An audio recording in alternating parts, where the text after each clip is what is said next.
যখন প্রত্যেকটা উপজেলার শেষ যে সীমান্ত যেখান থেকে শহরের দিকে চলে যাওয়া হচ্ছে জেলা শহরে, সেখানে লেখা ছিল ভিক্ষুক মুক্ত উপজেলা স্বাগতম অথবা বিদায় XYZ। এটা সম্পূর্ণ মিথ্যে কথা। 64টা জেলায় এখনও ভিক্ষুক রয়েছে। এতদিন ধরে সরকার যেটা প্রচারণা চালিয়েছেন ভিক্ষুক মুক্ত উপজেলা, ভিক্ষুক মুক্ত জেলা, এগুলো সব মিথ্যে কথা। আজ আমি দেশে যে ক্ষমতাসীন গভর্নমেন্ট আছেন তার কাছে অনুরোধ জানাবো, ঘুষ প্রায় প্রত্যেক অফিসেই চলে। ঘুষ চলে না এমন কোনো অফিসকে আপনার জনগণের দৃষ্টির আওতার ভিতর আনতে হবে। জনগণ জানবে যে এই অফিসটা ঘুষমুক্ত। সেখানে সরকারের একটা প্রতীক অথবা ফলক দিয়ে লিখে দিতে হবে সত্যিকার অর্থে এই অফিসে ঘুষ চলে না। তাছাড়া ঘুষ প্রায় সব অফিসেই চলে।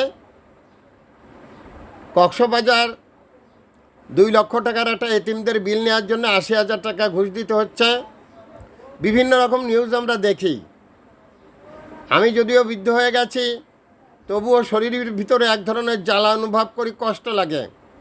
কারণ আমরা এদেশের শোষিত, বঞ্চিত, নিপীড়িত জনগণ, যাদের বছরে দুই ঈদে 1 কেজি গরুর গোস্ত কিনে খাওয়ার মতো সামর্থ্য নেই।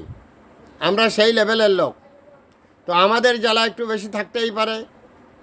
তো আমি এজন্য যে কথাটা সরকারকে জানাতে চাই, ক্ষমতাসীন গভর্নমেন্টকে জানাতে চাই, সবিনয় বিনীত নিবেদন, আপনার এই দেশের আপনার ক্ষমতা বলে আপনি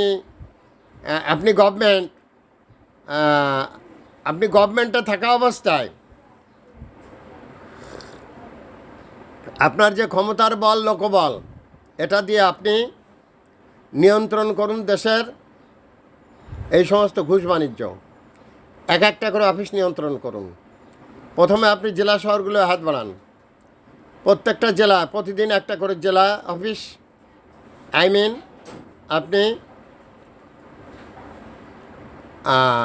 ঘুষ বাণিজ্য বন্ধ, এই অফিসে ঘুষ নেওয়া হয় না, এই ধরনের ফলক সেখানে লিখে রাখতে হবে, যেন সত্যিই সে অফিসে কোনো ঘুষ না লাগে। এভাবেই দেশটাকে ঘুষ বাণিজ্য থেকে বাঁচানোর চেষ্টা করুন যারা গভর্নমেন্টে আছেন। এটাই আমার অনুরোধ। এছাড়া আর কি অনুরোধ করব? আর আমার অনুরোধ আপনি রাখবেন কি রাখবেন না, যারা ক্ষমতায় আছেন সেটা তাদের ব্যাপার।